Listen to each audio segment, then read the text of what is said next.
Welcome back, and this is the last episode of the Home Improvement series. We hope you guys have been enjoying this, and just hopefully you've been able to get something from this as we've been going over the last few weeks. Now, this doesn't mean it's the end of Happily Ever After Hours, just the end of this series.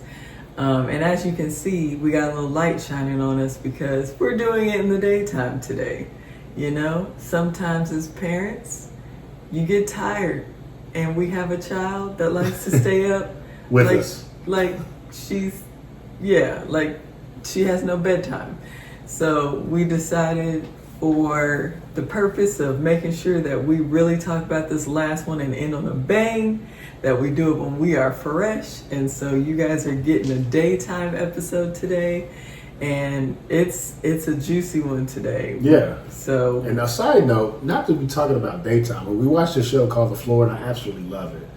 And the daytime show that it had me confused.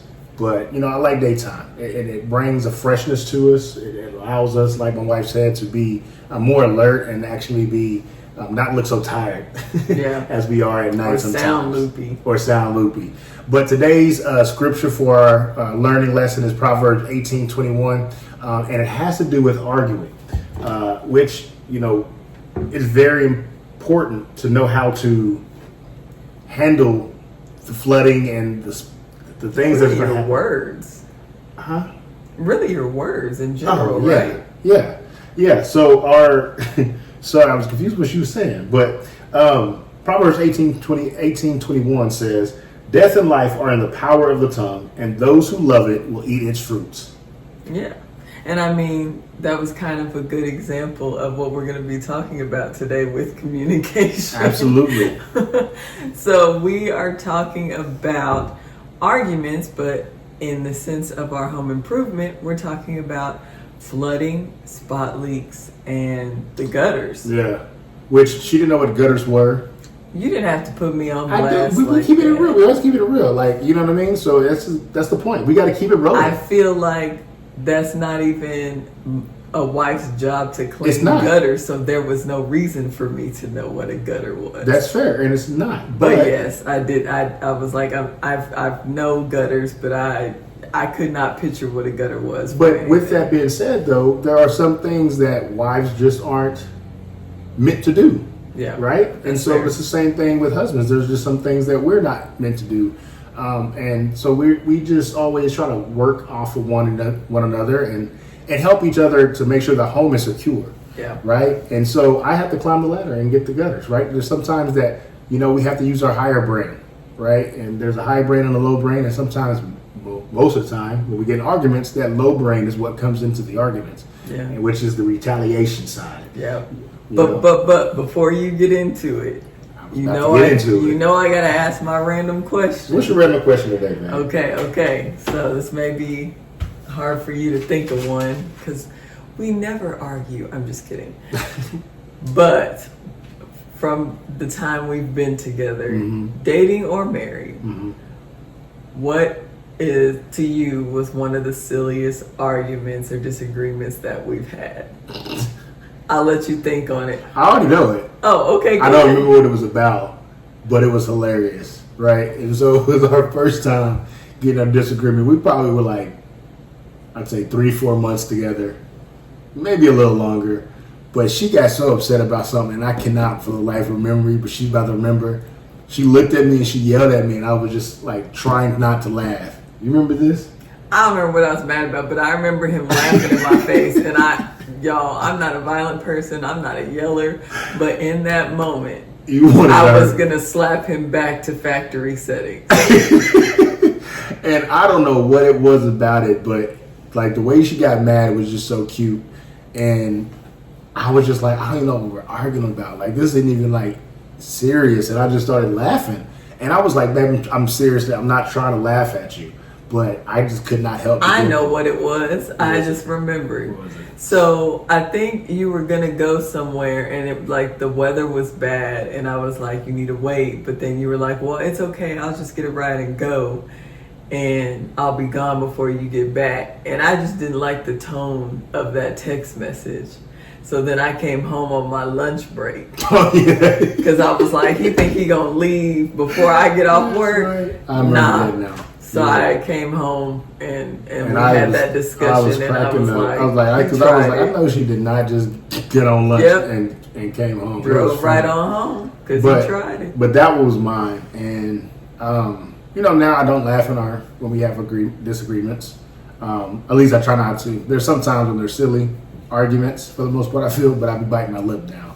And I really do a better job of not making her feel that I'm not taking the topic at hand as serious. Yeah.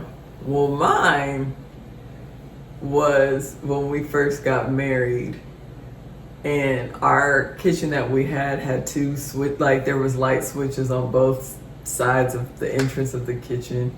And so he liked a particular switch to be up and the other one to be down. That's just my OCD kicking in. And I was not doing that, and he had told me multiple times. And we were talking about something else, and then somehow he flipped it all the way around to, and you don't even do the switches after I asked. And I just remember I was just like, he's really mad about these light switches. And it was just my OCD. And I think everybody has a slight form of OCD of something just bothers you. Yeah. But that was a silly one for me. And I was just like, how did we get to light switches? Yeah. So that's all. So there's a little bit about us. Everyone has those moments. I don't like when couples are like, oh, we never argue. Now, you may not like yell at each other or fist fight or whatever, but everybody's going to have disagreements, like romantic, familial, whatever. Absolutely. Put in the comments, what are some things that like kind of irks you, that's silly that you guys had argued about? Because we would love to see it and just to know that, hey, we're normal. And we're normal. And we're not the only ones that have those silly kind of arguments. So we greatly appreciate that and just give some feedback, But moving on, this first part is very important because again, I've been reading this book and I finished it, but it was the 7 principles of how to have a happy marriage. And it'll be in the comments, the link. I'll put the link so you guys, if you want to read it. Yeah, it's a good book though. And so he had talked about impaired communication. And with impaired communication comes some, like, when you have an argument, right, your emotions get really, really into it. I mean, they're just going to get in it. Like, you try your best to keep your emotions out of it, but you start to get overwhelmed. How many of us have been overwhelmed when we have a disagreement, right? And so what happens when you have that overwhelming is you start to flood. Your body starts to flood with a bunch of emotions and extra stuff that I don't even know about necessarily, but it hinders the communication that needs to flow naturally between you and your spouse. Yeah. A colleague at work, we were talking about just different ways that you handle like stress and being overwhelmed and all of those things. And she used the example of like a waiter, and I just love it now because that's what I see. But it's like, a waiter can learn how to carry more than one plate, but also if you carry too many plates, what's going to happen? You're going to drop them all, you're going to crash. And it's kind of the same thing with your emotions. Like, yes, we have a level of stress and anxiety and all the things that we can handle. And even like in arguments and stuff, you have that level that you can handle. But then when you put that one extra plate on that takes you over the edge, now you're at that flooding of emotions and you can't handle it. And that's something that I have to be very careful of because I'm an emotional being. I think most females are. But for me, I'm going to talk about me. I'm a very emotional person. And so I've always been able to compartmentalize and keep everything together. But with my husband, I didn't want to feel like I have to hold everything back. And same with him. I don't want him to hold anything back. But you also have to be careful that the flooding of emotions. So when I get to that level, I have to know how to bring it back down, because if not, I'm explode. Yeah, and I think that's fair. It's kind of like the camel that broke the straw's back. Yeah. Right? I mean, you try to really do a good job of managing yourself. And I think that's the biggest part that a lot of people probably try to do in a relationship. They always try to handle themselves and make sure that they're doing everything that's right. But, sometimes it is really good to just get out what you're holding in, right? Because something's going to happen to where you're going to explode. And I was that kind of person in my previous marriage that I just knew that I did not want to be in my new marriage. I wanted to be a more healed, more complete type of person. And now, not saying that I was perfect when I got into this, because I wasn't, right? I'm very passionate, okay? And so when I get into a disagreement with my wife, it's not necessarily that it's impaired communication. It's just that my emotions of making sure that we're having this agreement or disagreement, right? We have a pathway to have an agreement. And so I get really loud, and I don't mean to try to get loud at all, because my voice carries. And so she kind of felt like earlier on that when I would get passionate, that I'm yelling at her. And again, I wasn't trying to, but that's how she took it. And I have to take that into account, because I want my words to hit like honey, right? I want it to be soothing. I want words that soothe the bones, not break the bones or make the dry bones or anything like that. Because when I do that, that impaired communication is going to more so hinder our relationship. And we're going to hold on to that resentment or whatever it is. We're going to hold on to it a lot longer than we need to. And the Bible tells you not to go to bed angry. Do not let the sun set on your anger. And I think that I really like to congratulate both of us on, we don't go to bed angry with one another for the most part. Yeah. I think we do a good job of actually hearing one another. And when you are in those flooding moments, what happens is you can't hear reason, right? You just cannot hear reason. It doesn't matter who you are. It doesn't matter how well you think you take criticism. You cannot handle the emotions that are flooding. And it's a word that I know, but I don't want to say it because I don't want to get it wrong here. We are live, and we are just always going to keep it going. But what you do need to do is kind of what I had on a couple of weeks ago is you need to take a chill pill. You need to take 10, 15, maybe even 20 minutes to let the emotions subside. Yeah. Yeah, it just really depends on you as a person and your relationship too, because just like he said he was a passionate person, when he would get in that passion, the heat of passion or whatever, I would close off.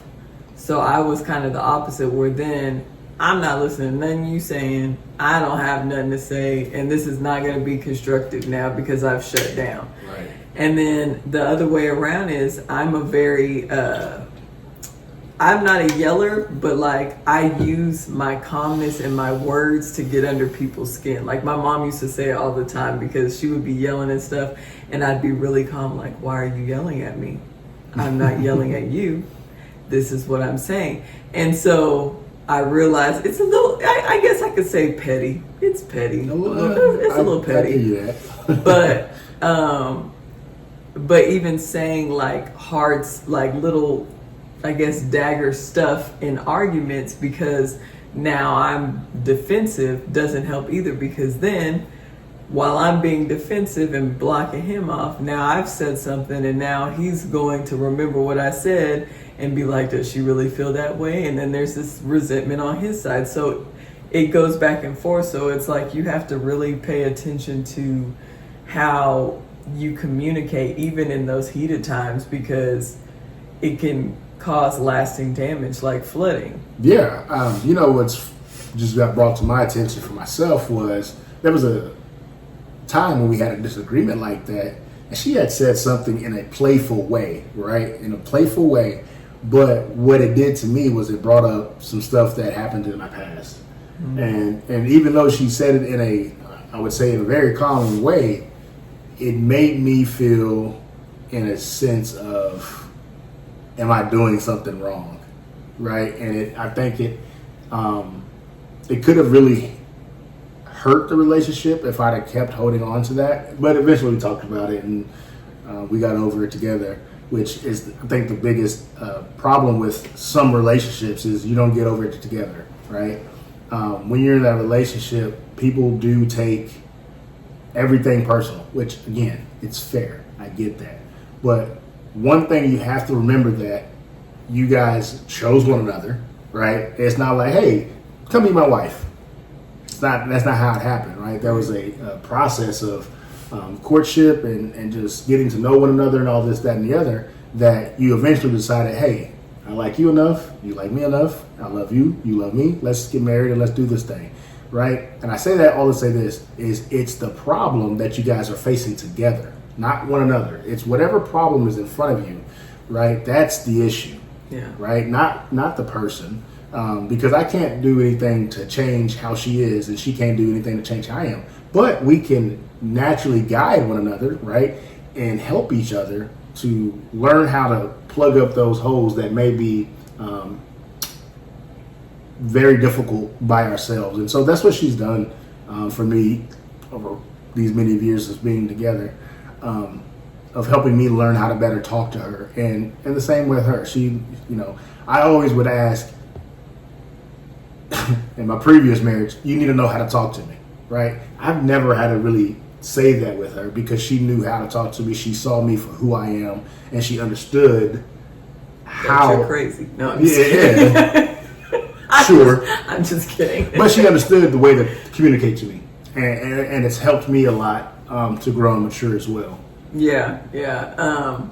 Only thing I just want to add is also, like, I think people give up on relationships so quick. Like, it's just so easy to just be like, okay, I'm done with this situation. And I was one of those people in my dating time, like, my granny still jokes, like, she loves Travis, don't get me wrong, y'all. But she still jokes, like, Travis must be doing something right because Brianna ain't got rid of him. Because she literally would be like, I stopped learning names because every time I would meet somebody or hear about somebody, and then the next time I'd ask, she'd be like, oh, he gone. Because I just didn't put up with mess.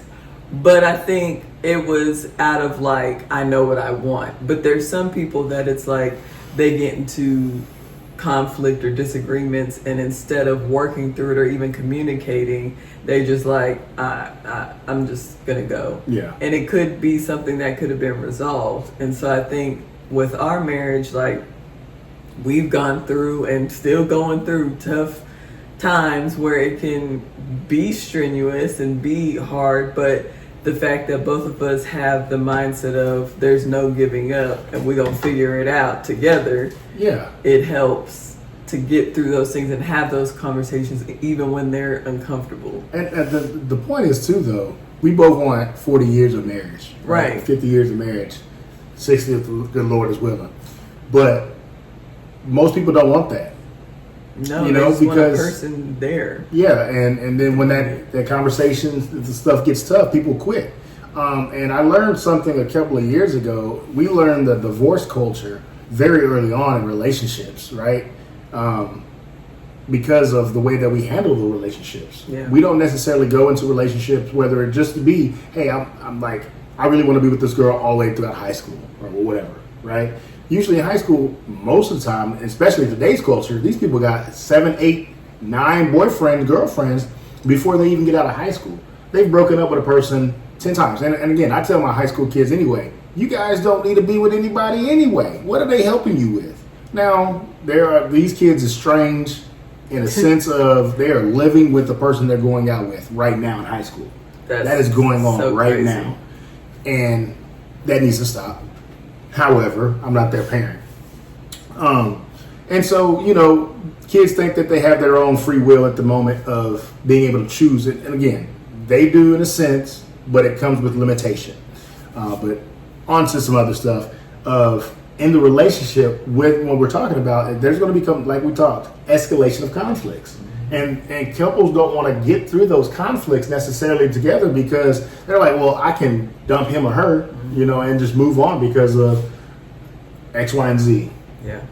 I think, too, it's important with escalation of conflicts or really I should say de-escalation of conflicts, but that both people are doing it at the same time because one person could let it go and the other person is still holding on to it, and now it's become a resentment thing where it's in the back of their head holding a tally of things. And I'll tell you right now, that's one thing that I really came into this marriage and relationship early on, and I told her, hey, once we have a conversation or something, it's dead, right? We're going to have that conversation together with one another. We're going to talk about it, but once we talk about it and once we get over it and I say that I'm over it and I'm assuming that you're over it, don't come down the road 4 or 5 months later and say, hey, remember when you did this?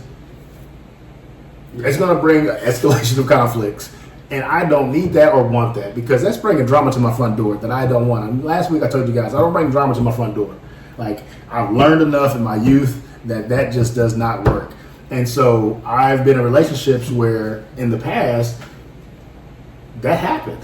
And I did not like it, because I'm like, dog, I thought we got over this. Yeah, keeping tally. You know what I mean? And I just couldn't do it. So that was something for me when we got into this long haul marriage that we love and enjoy, and just long haul marriage. I know Good Lord. that sounds bad, but I mean it in the best of terms. We've only been married 4 years, y'all, but it feels like 14. I mean it in the best of terms, because I love this woman. But I was just like, I learned from one. I got around other men that were married and married in a good marriage. That was very important to see what a healthy marriage looked like, because when I was in my first marriage, I was around people that they acted like they were happily married, but they weren't happily married. And those are some of the worst people to be around, because you get to take off the bad things that they do, right? You're going to bring that into your marriage and think it is working for them. It's going to work for you. It's not, right? The reason we're here to do this is to help give you ideas and concepts to help further your marriage and to make it a holy matrimony, and to make it a better relationship for you. Because we felt, hey, we don't have everything figured out. Point blank, tell you that right now. We figure things out as we go, and we're like, hey, this is really, really good. Maybe other people don't know about it or should know about it, and we want to talk about that. And that's why we started the Happily Ever After podcast, After Hours podcast, because we just knew that this was something that is missing in the community of marriage today. Yeah. And so back with, the de-escalation of conflicts, it's also like with the flooding of emotions and how you handle conflict, you have to be careful, because it can cause a lot of damage to your relationship. Like we said, the resentment part of it can lead all the way to the separation part of it, but also just the peace that is in your environment, which includes if you have kids. One thing with us is we really try to not have big disagreements in front of the kids. Now, little stuff, they hear it, they see us be like, all right, we're good, all that stuff. But anything bigger than that, we don't really do in front of them, because if we know ourselves pretty well. Like, if we know it's going to be a heated moment and we might get to that level of stacking the plates and the plates may fall, the flooding of emotions, we go to our room and we finish the conversation. Because one, like he said, we're still works in progress. We're still learning how to communicate with each other and talk to each other in a way that is productive, which we do pretty well, but we're all human. And so we want to make sure that we're setting a healthy environment for them, but also just the damage to the relationship with trust too. Oh gosh, yeah. Because in a relationship, you should be able to be naked and not physical. I mean, yes, physical, but I'm not talking about physical. I'm talking about with your emotions, with your thoughts, all of these things. So if he tells me that he's struggling with something or he's insecure about something, and then we get in an argument and I use that as ammo to be petty, what does that do? It's not even about the conflict. The conflict is worse now, but also now I've damaged his trust in being vulnerable. So it can lead to more than just in that moment of yelling and heated and you don't talk or whatever for a time. It can damage a lot more to the relationship. Yeah, and I think that's the one thing that women do is, what is that called? The vocal abuse? Or emasculating? It's emasculating, but that's not the word I'm looking for. Verbal abuse? Verbal abuse. There we go. Couldn't think of it. Do it too. But no, 100%. No, I think both sexes do it. But I'm saying I think most of the time it's women that do it more often. Now the other one more often is the physical abuse. Well, that's going to bring damage to abuse in relationships, which I do not condone. There is a certain word that rhymes with witch that most men, I feel that if you put your hand on a woman, that's what you are, right?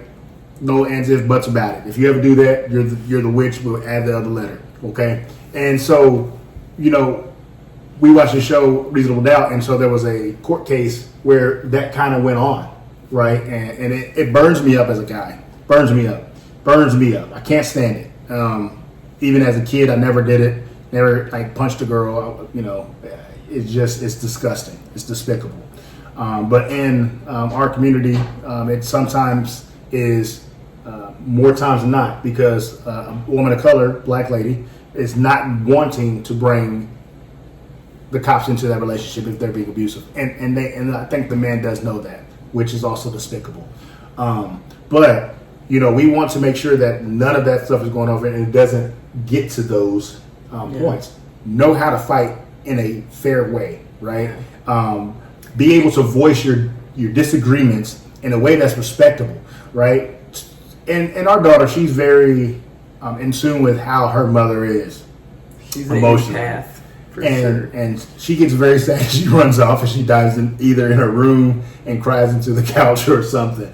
And then we know how, like in the Disney movies, the princess runs off and they like dive on something. They're like, oh, that's her. And what we do though afterwards as well though is when we get done with those disagreements, because they can hear us, the walls are thin. We go and we hug it out as a family because we want to let them know that this is strong and this union is still together. And because, you know, kids are going to hear you have disagreements, right? But what you do with that afterwards is really important, right? We want to make sure that they're solidified as well, because our relationship, right? They depend on our relationship to be sufficient. And it shows them how to handle it. And it shows them. Whenever they ever get to that point. Right. And then again, it shows me being the man of the house, showing my son and my daughter, soon to be daughters, how a man is supposed to be able to lead the house, right? Because we want to show them a loving home. And sometimes arguments are going to happen, and it is what it is. But after the arguments have happened, we all hug it, we talk about it, we ask them, are you good? And then we kind of tell them in a nice, you know, PG parent way why we had a disagreement, and now that the disagreement is over. Yeah. So the biggest thing, I think, to keep us from having that flood in our homes is recognizing what the spot leaks are, or where the leaks are, because there's going to be a leak before there's a flood. Absolutely. Most of the time. It's never really going to just all of a sudden just everything break loose unless you already had issues that you were not dealing with. Mm-hmm. So how can we spot leaks in our relationships? That's a good question. And I think it's really just kind of recognizing when some things just are hurtful. And if you're kind of in tune with the person you're with, you should be able to kind of tell, that was kind of a dig, mm-hmm. right? And that was kind of a trigger. But again, you also have to be vulnerable enough to open up and say, hey, after you get done with the agreement, because I know it's probably not going to be in between. You can't be like, blah, blah, blah, blah, blah. Hey, you know what? That wasn't fair. You know what I mean? So after you get done, that wasn't fair. After you get done with whatever you guys are disagreeing about, I think that's the point where you both are now level, you're calm, and you're thinking with your upper brain again, and you can say, hey, I didn't really appreciate, right? It's always an I statement. Never say you made me feel, right? Because again, that's going to make them feel that you're attacking them when you're really not trying to. So always say, and always be like, hey, when you said X, Y, and Z, it made me feel, or I didn't like the way that it, whatever it is. Explain yourself so that they can hear you and go, and then recognize those and validate those feelings, and then kind of explain what they meant, right? Because we're going to hear different things than what they actually are saying. Yeah, I was just going to say too, like really getting to know your person. Yeah. That really helps, because then you know the signs of when something's gone too far, or when they're triggered. Like, he is a very loud, outspoken, passionate person. When he gets quiet, I'm like, okay, what's wrong?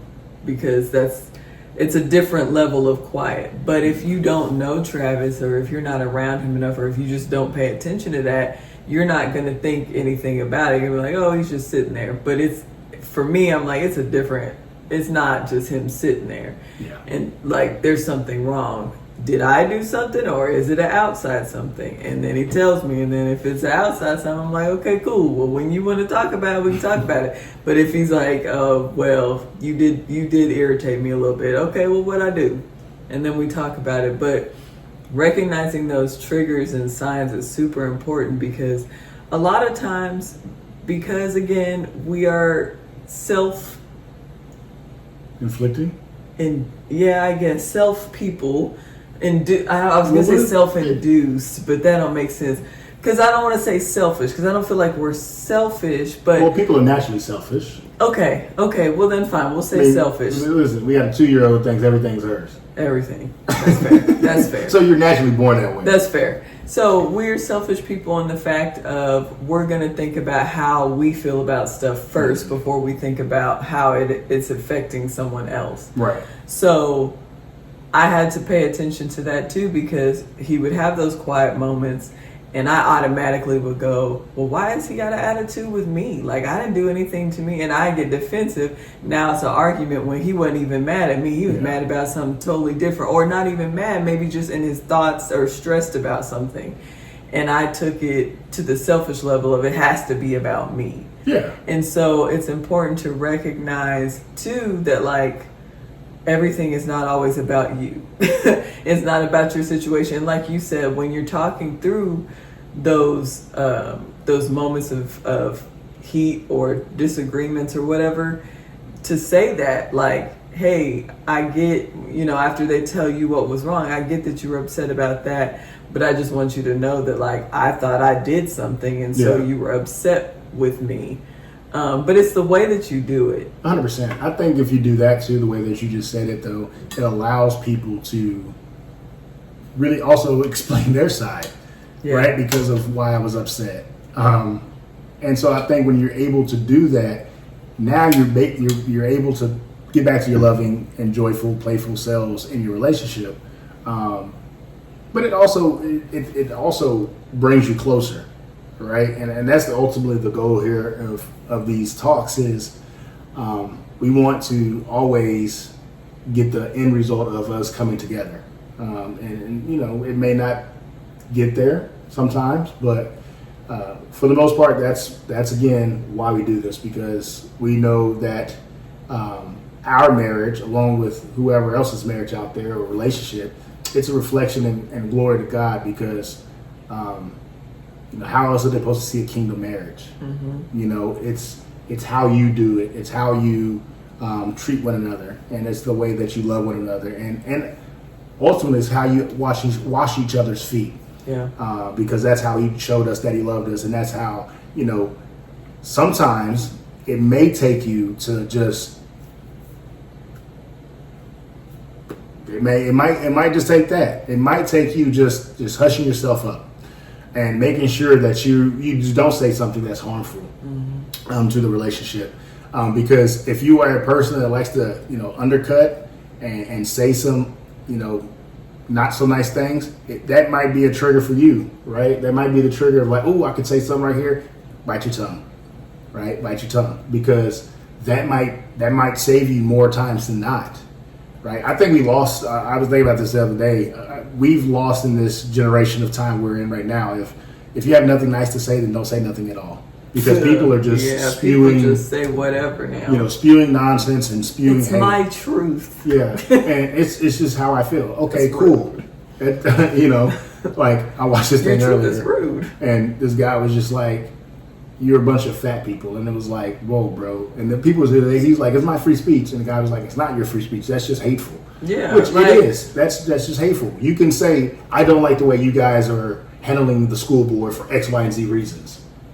It still get hurt. It's a lot lighter. That was petty. It was. He was upset with the way that things were going in his community, wherever it was at. But you got to be able to communicate your needs. And I just talked about that a little bit a while ago, but it's very important to clean your needs, to communicate your needs. And then on top of that, what we talked about earlier, you got to clean your gutters, okay? So what happens is when those gutters is clogged, right, the rainfall isn't draining the way it's supposed to be. And you're going to have leaks, as we talked about as well, that are going to happen if you're going to have if you have flood water, rainwater just sitting on your roof.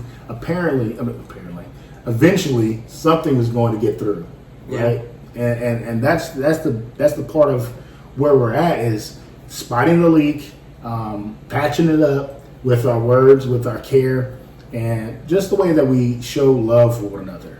And if we can do those things, then most of the time we can get out of this flooding of emotions and just the damage to the house and relationship on a positive note. Yeah. I think it's important too with, communicating your needs also is finding that resolution, because at the end of the day, you got to be on the same team. Yeah. And so finding that resolution isn't always saying like you were right and I was wrong, or I was right and you were wrong. Sometimes both people are right and both people are wrong, and it's coming to the conclusion of, okay, we may disagree on this specific topic, but what can we come together? I can't think of the word, it just left me, to decide on what to do for our house. Like, how can we meet in the middle to make it make sense? Mm-hmm.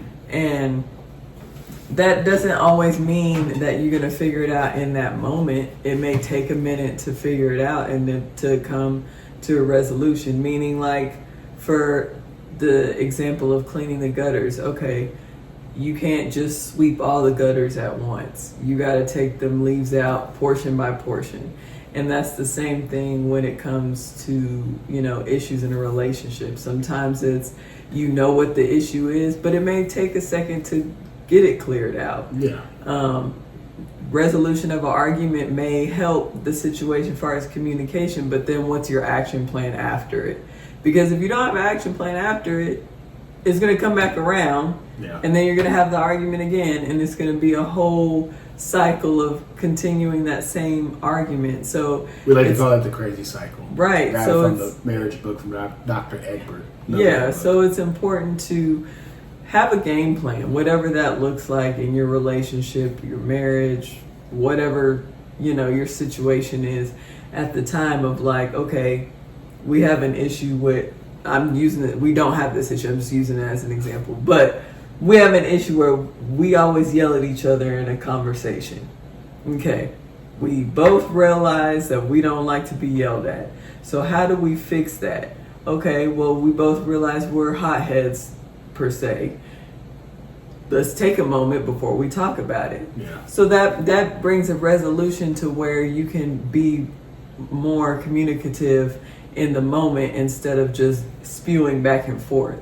So it's important to have those conversations too, not in the moment of the argument, like in a whole different setting. Yeah, I think you definitely have to